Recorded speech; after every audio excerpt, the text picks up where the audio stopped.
those standards and how we can help decrease patient mortality and increase the quality of care that we give to our patients.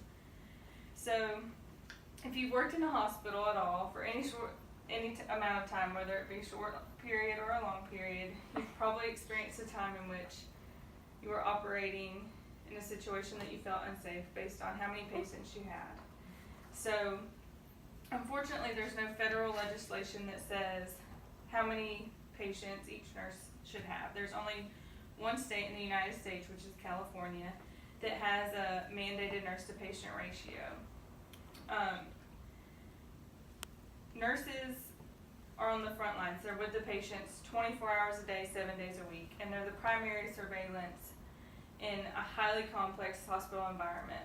They're responsible for close patient observation and evaluation. You have to be able to pick up on early warning signs, have direct knowledge of patient conditions, and whenever you're under that much stress, the time that you have to spend with each of these patients is crucial. And with every patient that you have, the amount of time that you have decreases. So the aim of this project is to show the role of leadership, the evidence-based practice, and the implementation and evaluation process for changing nurse-to-patient ratios in our workplaces. So leadership has a big role in this process. Leadership and nurse leaders and managers are responsible for scheduling and staffing. They have to make competent and efficient staffing decisions in order to ensure that safe and cost-effective care is provided. Staffing is not something that should be done in a cookie-cutter type fashion. You shouldn't just take the list of patients, block them off. One nurse gets this section, the next one gets this one.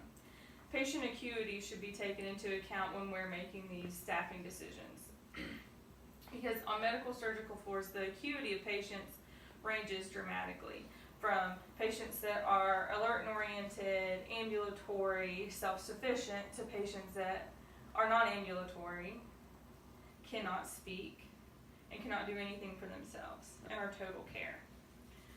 And without taking patient acuity into account, one nurse can have an extremely heavy load, regardless of the nurse-to-patient ratio, to the point where she struggles to complete basic nursing care, while the other nurse has no problem completing those tasks and has plenty of time to spare. So studies have shown that 86% of nurses on their last shift reported that at least one of 13 care activities that was needed was not completed due to lack of time. On average, nurses missed 4 items of care. And the most common identified items were comfort or talking with their patients, educating their patients, developing or updating nursing care plans, pain management, and treatment procedures. This should be very concerning. Nurse managers and leaders should be involved in daily staffing and educate charge nurses on how to effectively manage daily staffing on the floor to ensure that patient acuity is taken into account. There's been a lot of research over the years about nurse-to-patient ratios and the effect it has on patient outcomes, patient care, and patient mortality. There are a lot of barriers that come with this. There's cost, lack of legislation, and the concern that mortality is not really reduced by just increasing nurse staffing, but actually by what nurses do. However, there's strong evidence that supports that decreased ratios lead to decreased mortality.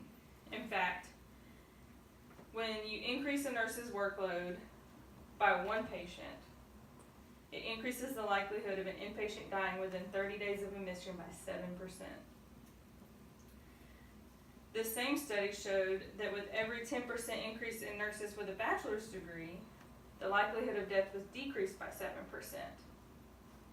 So if you take those together, it implies that in hospitals where 60% of nurses have bachelor's degrees and nurses care for an average of 6 patients, the mortality rate would be 30% lower than in hospitals when only 30% of nurses hold a bachelor's degree and they care for an average of 8 patients. So based on this research, the Institute of Medicine has recommended that 80% of nurses in the United States have a bachelor's degree by the year 2020. There are several other studies that show there's a consistent relationship between staffing levels and hospital-related mortality. An increase in one registered nurse full-time equivalent per day saw a 9% reduction in the odds of death in the ICU, 16% in the surgical setting, and 9% in the medical setting. Exposure to nursing care below target staffing and on times when turnover is high, whenever there are a lot of admissions and a lot of discharges, there are higher levels of risk, and relates to a 2 to 7% increase in mortality within the first 5 days after hospitalization when patients are subjected to this lower staffing and higher turnover rate with patients.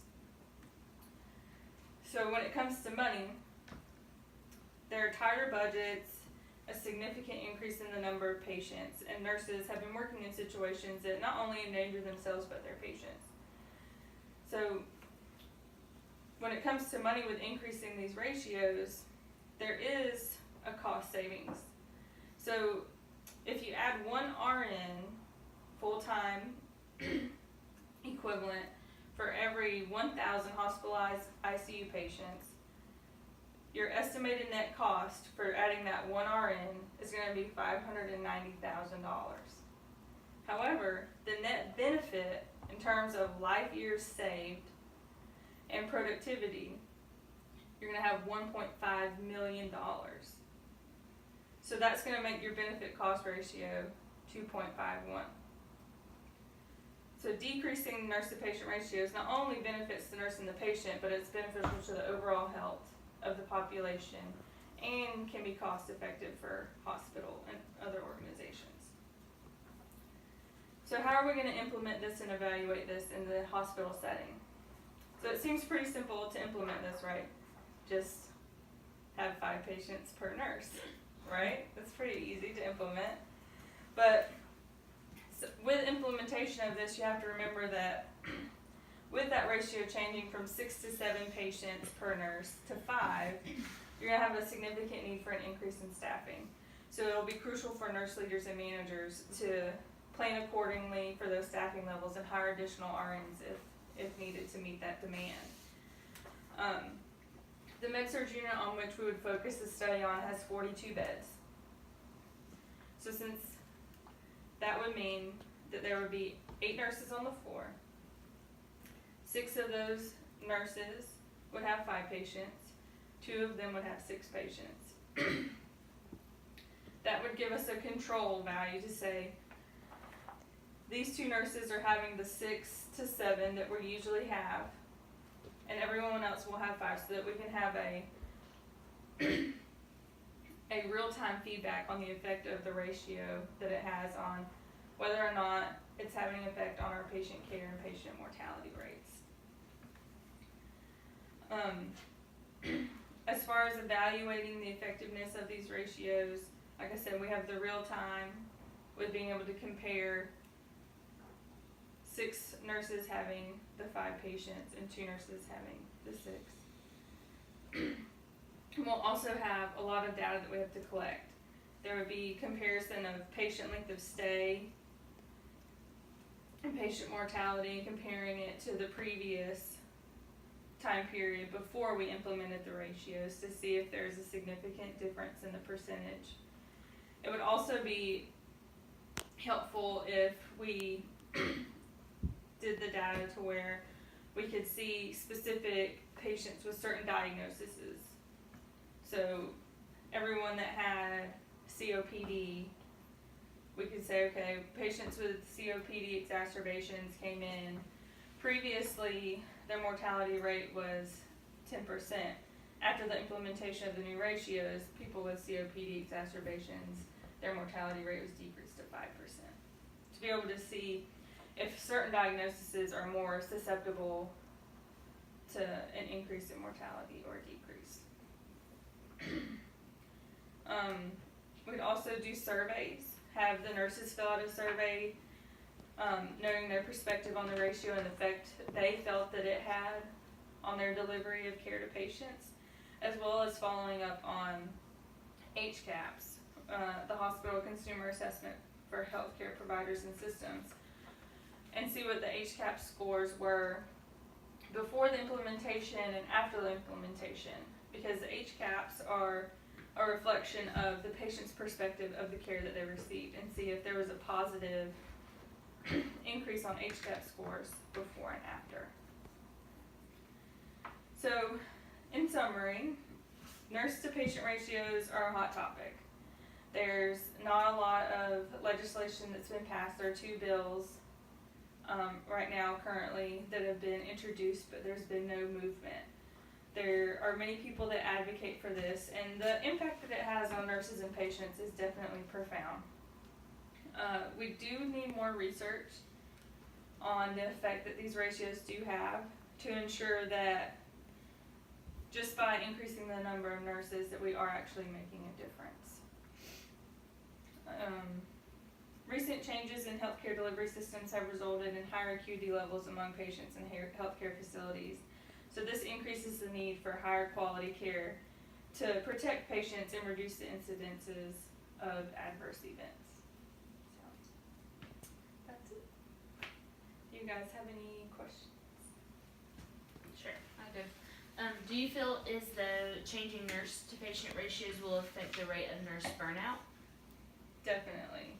So, as a nurse, being in that and experiencing having 7 patients and those patients at a high acuity level, it's stressful. Mm-hmm. It's hard, you are running and you feel like, what if I'm missing something on this patient? And you're constantly, I'm just constantly worrying about whether or not I'm really providing the best care for them. And for me, it just can burn you out quickly. Mm-hmm. And if you can alleviate some of that stress by adding an extra nurse and taking that ratio down to 5, mm-hmm. you have more time to spend with your patients. You've got more time to make sure that you're not missing those little things that may lead to big things. And you can be able to prevent adverse outcomes in code situations and RRTs by being more present and more available for your patients. Okay, my question is patient acuity taken into account now in daily staffing regardless of nurse-patient ratios? So right now in the facility that I work in, it's not, patient acuity is not taken into account when they make staffing assignments. When they make a staffing assignment, they block off, so there's 42 rooms, or 42 patient beds. They block it off based on the number of nurses there are. So if there's 7 nurses, everyone gets 6 patients. You get the first 6, the next person gets the next 6, 6, 6, 6, 6.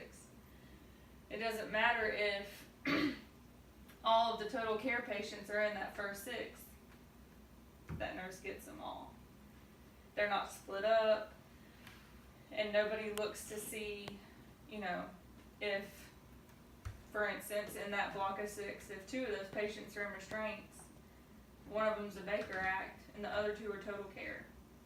That nurse is going to be running and running all night to try to keep up with that. And it's not safe and it's not fair, because the next nurse next to her might be sitting down all night because all of her patients are selves. They do everything for themselves, they're independent, they're about to be discharged, and pretty much everything about their hospital stay is almost resolved. So they don't really have to do anything, and the other nurse is running around like a chicken with her head cut off. So that's something that I've brought up in the facility that I work at to say, listen, charge nurses should be aware, since they're the ones that make these assignments on a shift-to-shift basis daily. They should be aware of patients, the level of acuity of patients, and knowing that these assignments need to be split up so that it's a more even load for everyone, because it makes for a rough night or a rough day, especially when you have a group of high acuity